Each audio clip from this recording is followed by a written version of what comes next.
So coming up on this edition of Second Alarm, we'll look into one of the newest projects the Spokane Fire Department has undertaken, the opening of Station 5. We'll talk to Chief Williams about the new station, and we'll also talk to neighbors about what it means to live next to a fire station.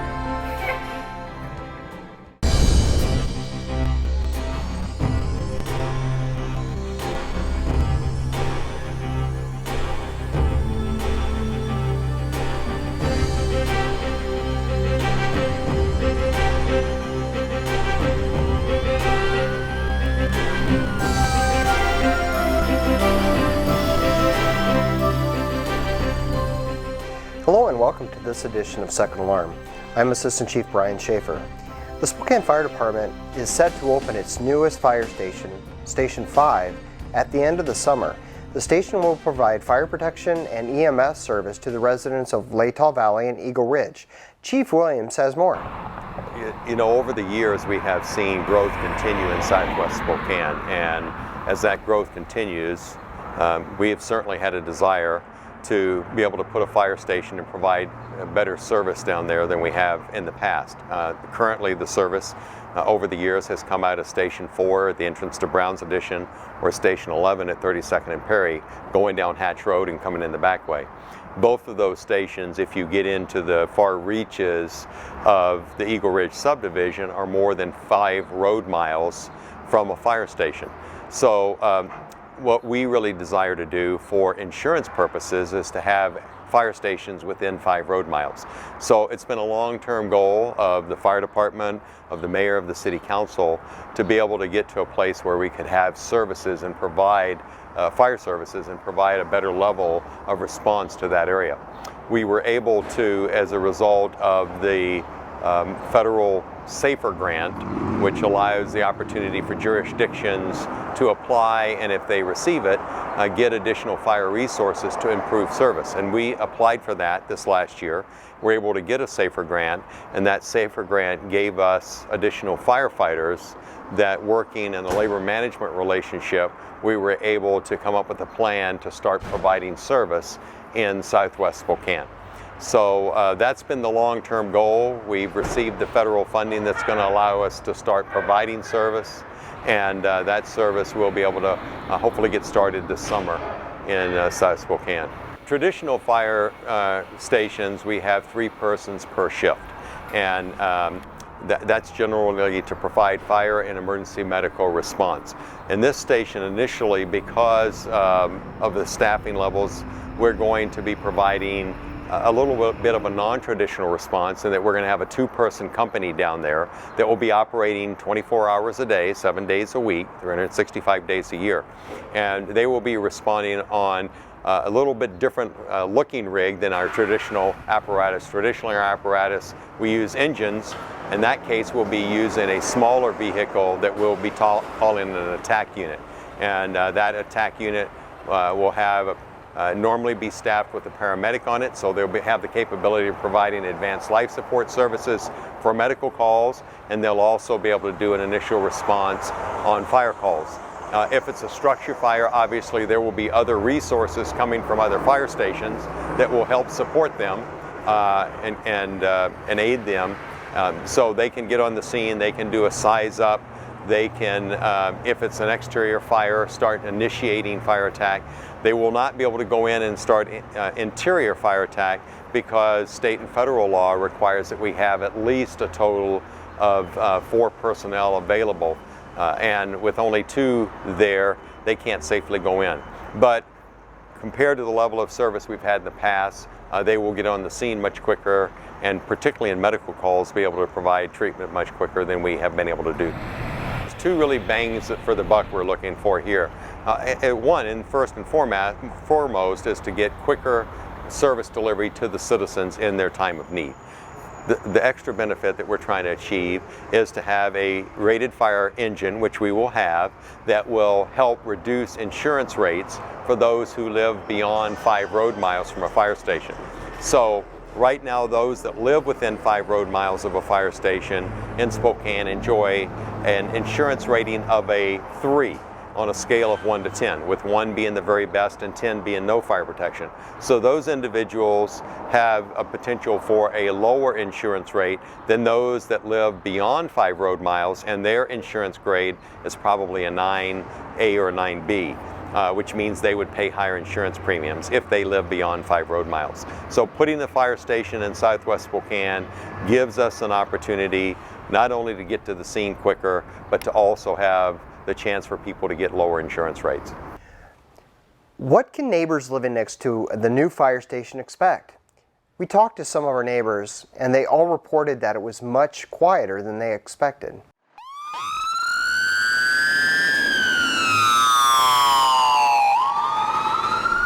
They are big and can be loud when they need to be. The Spokane Fire Department's fire engines and ladder trucks bring help when you need it. Whether it's a fire, rescue situation, or medical emergency. Bravo call. Spokane engine 8. When you think of a fire station, you may think of noise like this. But the reality is much quieter. Right in the neighborhood with the rest of the people, and we're in residential areas, so we try to be aware of the surroundings and the noise that we make when we leave the station, the sirens, and we're very aware of that, and we try to avoid it at all costs. Keep the neighbors happy with us, and try to stay quiet at night. The Spokane Fire Department responds from 16 fire stations strategically located throughout the city to reach the greatest amount of people in the shortest amount of time. The majority of fire stations are located in residential neighborhoods. For the crews who man those stations, it's all about being a good neighbor. I know we're up at all hours of the night, so when we leave at night, if traffic isn't bad, we try not to run our sirens. The law gives us some latitude that if we aren't going to be interacting with a lot of other traffic, we can run our lights at night. Try not to disturb too many people. I would encourage people that there's no problem living next door to a fire station. Mona Ashbaugh likes the feeling of safety that comes from living across the street from Fire Station 9. I've lived here for 2 years, and I don't hear the sirens at night. I actually don't even hear any traffic at night. It's surprisingly quiet for such a busy street. So yeah, no, it's reassuring, I think, having the fire department right here. Spokane firefighters work shifts of 24 hours on duty and 72 hours off. For them, the fire station is their home away from home, and they take pride in it. We try and keep our piece of the neighborhood nice, clean, presentable. This is our home away from home, and we do take a lot of pride in the condition of the station and of the grounds. Twice a year, we completely go through everything in the station and on the trucks, and it's a lot of work. We spend about 3 weeks preparing for what we call an inspection, and everything is spick and span at the end of those 3 weeks. Fire stations are also a community resource, offering free blood pressure checks, access to city resources like collision reporting forms, and voter information. Many fire stations also have community rooms that are available for rent free of charge. Firefighters also give tours to school groups, youth groups, and neighbors just stopping by. It's always great for us here at the station when the neighbors stop in, bring their kids by. A lot of us have family at home. We miss our kids, so when we get other people to come on in, it's a break from the daily routine. It's great for us to be able to show the people what we do, all the equipment that's provided to us through them, and just get to know our neighbors. Not every call requires a lights and sirens response, but when someone's life hangs in the balance, firefighters know that every second counts and the priority is a fast response. Sometimes the nature of the call doesn't require lights and sirens, but the ones that are code response, the traffic, if it doesn't require it, we still won't run our sirens. We'll get there as quick as we can, as safe as we can. without interrupting everybody else. I take comfort in knowing that they're right there, in case we do have some elderly neighbors, and that's another thing in case we have that medical need, not a fire. But speaking of fires, I do live in an old house. It's over 100 years old, so I also like the idea that the fire department is close in case of a fire. If there is an issue in the neighborhood, whether it's fire or medical, we're there. The closer you are to the station, the faster our response is going to be. So it is an advantage to be living in this neighborhood and being next to a fire station. The Spokane Fire Department has a tradition of serving our community from fire stations for over 130 years. We are committed to providing service professionally and are proud to be part of your neighborhood.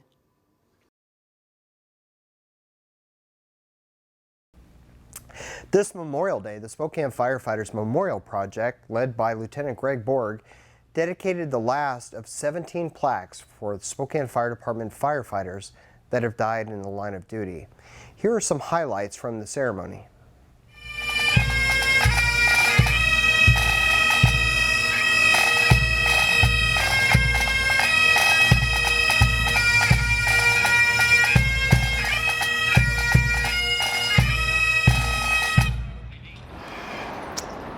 We're gathered today to dedicate the last of 17 plaques that we've installed for Spokane Fire Department Captain George T. Chapman.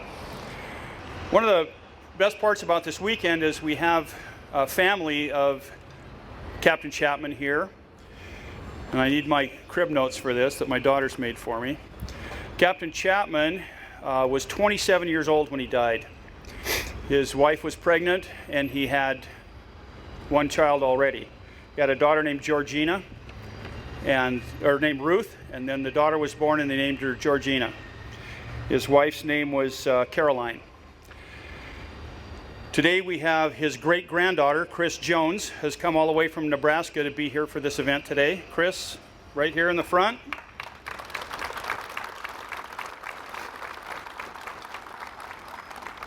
And we have Amber Beltrand, who is the great-granddaughter of George Chapman. Amber here.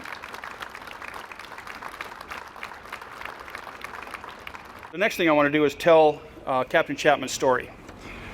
So he was came to work that day, and also like to remind you, in the day in 1894, four-year-old department, the guys worked every day. They didn't have there's no time off, no vacation. You had 1 day a month off. You could go home and do something. Most of the guys lived very close to the station. They'd go home. They could go home for dinner, and they could go home for lunch. So you got to see your family twice a day, and then 1 day a month. Of course, they could come by the station, but that was it. You lived at the firehouse, and so that's where he was. So Captain George T. Chapman was assigned to Truck 2. He was on the SFD for 4 years, and he was 27 years old. I don't think we ever had a 27-year-old captain besides Captain Chapman, but when the department gets organized, they hire 30 people, and they need officers. They got to pick the guys they hired. So he was whether you see that as lucky or not, because it didn't turn out too well. But anyway, Captain Chapman had the boys, this is from the newspaper, out training on the aerial ladder at Station 2, located on Main at Division. They had used the ladder at various angles, and the captain had them set it at kind of a low angle.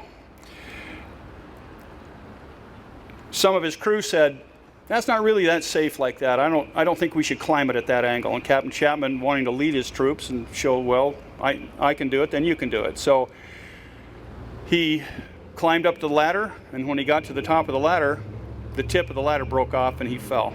And he fell 65 feet and landed on his head on the pavement and died. He died instantly.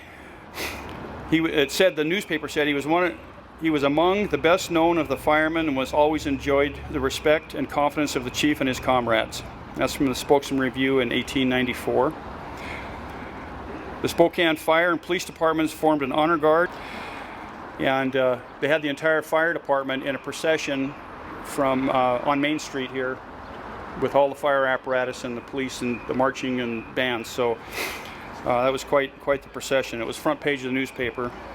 What I'd like to do now is I'm gonna have the Jones family come and take the cover off the plaque that's on the corner here. If you haven't had a chance to see it, it's just to the left of the engine that I'm in, and when you get a chance, when we're done, you can come by and look at it.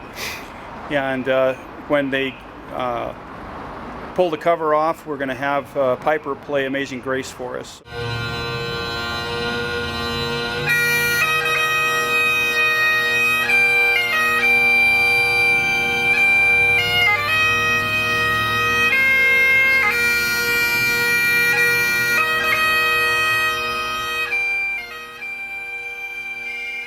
As I stand up here and look at these 17 faces, realizing they're looking at us out of the past of our department, our city, brothers who do the same job we're doing, and it just makes me want to remember them more and just make sure that we do our job, that we train hard, don't get ourselves in bad situations, and that we remember these lessons we've learned from the passing of these firefighters, so that what happened to them doesn't happen to us, any of us, in the future.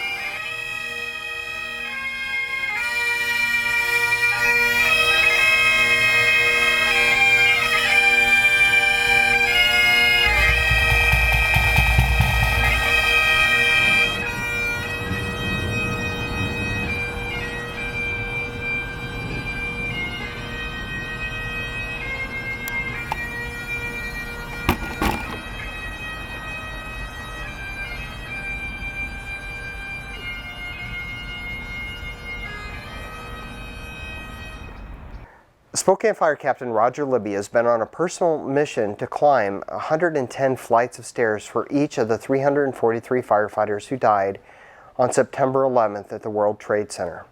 His mission came to an end this Memorial Day as he completed his final stair climb.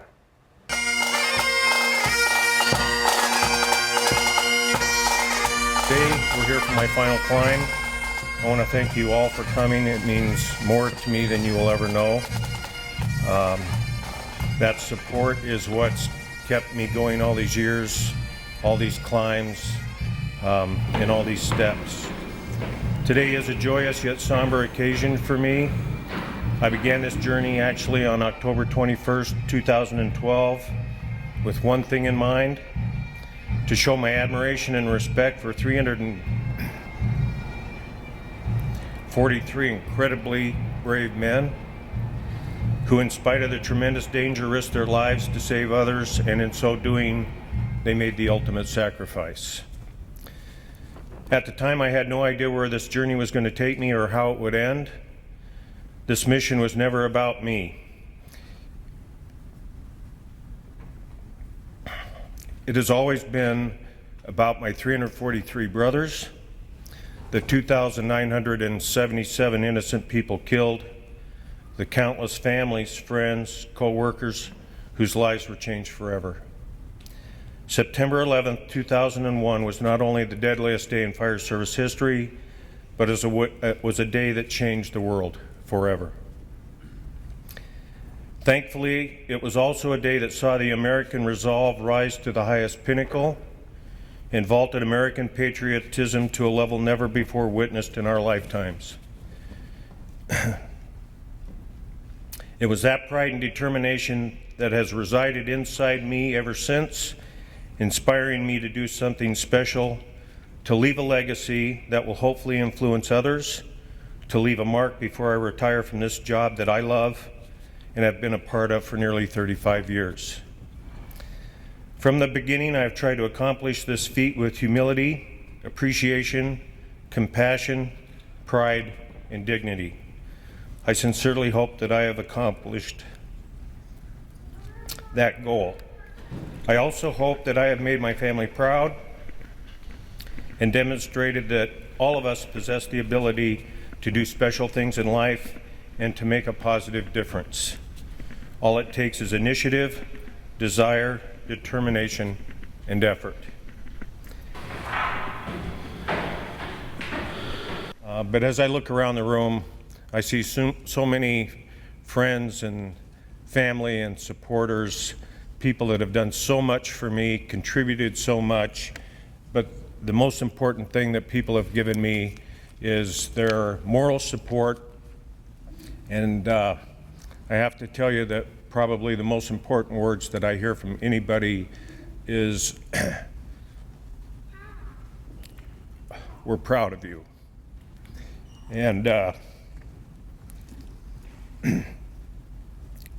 before we came in trying to calm me down, Uncle Artie leaned over the seat, grabbed me by the shoulders and said, you know, Roger, just remember there's 343 of our brothers up there looking down on you today, and they're appreciative of what you're doing. So thank you very much for coming today, and I hope you do join us later, because I really hope to celebrate. Can't thank you enough for all coming here. It means so much to me. Kevin Riley, he's working for right now. I worked with the night before. We went to the Trade Center together. He didn't come back. He was a young probationary firefighter. Just had a baby. It's heartbreaking for me. When Roger told me he was doing this today for him, I started crying. I couldn't believe it. It breaks my heart that we lost all those guys. And being a survivor, I have survival guilt that every day in my life. And I know I can't forget 9/11. I live with it 100 times a day. And what Roger is doing just touches my heart, and I knew I had to come out here.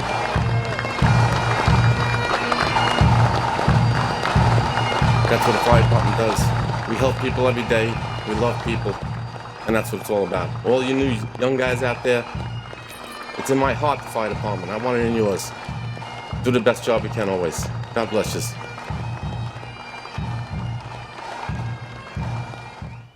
This past year, the Spokane Fire Department and Red Cross have worked together to install over 1,000 smoke detectors in homes across Spokane.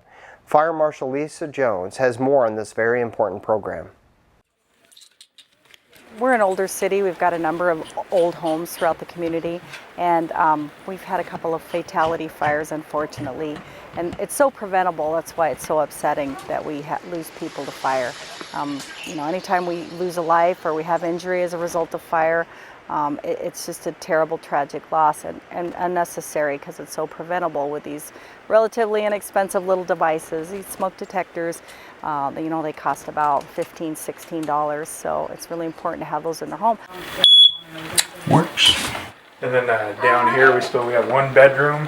Fire service and the Red Cross at the national level have decided how important it is to get into people's homes where people are dying from fires and put smoke detectors in their homes, make sure there's working smoke detectors. So recognizing the same goal, we joined together in a partnership, and also with Lowe's on North Division and First Alert, to make sure that every home has a working smoke detector. Our project, we got the FEMA grant, your federal tax dollars at work, and we were able to purchase the smoke detectors, and the requirement was also to do the installation, because we've had smoke detector giveaway programs for years at the national level and, you know, community level, but a lot of times we find they don't get installed. They're still in the box on somebody's table or desk, and again, they age out after 10 years and then they're no good. So we got the FEMA grant based on our request for the 10-year long life lithium batteries. We also said we're going to make sure they get installed. They've got a hush button or a silence button, so if they do activate because of burnt toast or burnt popcorn in the microwave, you can silence the button, making it less likely that somebody will want to take it down. I think a lot of people don't realize that smoke detectors only last about 10 years. And we find a lot of smoke detectors where people say, oh, I have one, it's working, it's right there, and it has no battery, or it's ancient. And there's no way those sensing devices can be working very well after 10 years. A lot of them even say vacuum at least weekly or monthly. Nobody knows that, nobody does that. So they probably don't even last for 10 years under the normal household dusting circumstances. So the type of detectors we bought make use of some really good technology. They have 10-year sealed long life lithium batteries in the unit, so you can't take the battery out. You never have to change the battery. They're good for the life of the detector. They're photoelectric technology, so they do really well in fast flame, open flame burning fires, and also the slow smoldering smoky fires. We're really trying to educate the community to let them know the need for the smoke detectors in their homes, how affordable it is, how important they are to have in your home. We just had another double fire fatality, unfortunately, over the weekend, and this doesn't have to happen. You know, nobody needs to die that way. That's all for this edition of The Second Alarm. If you have any questions or comments, feel free to give us a call at 509-625-7000 or email us at fire@spokanefire.org. Thanks again for watching, and stay safe.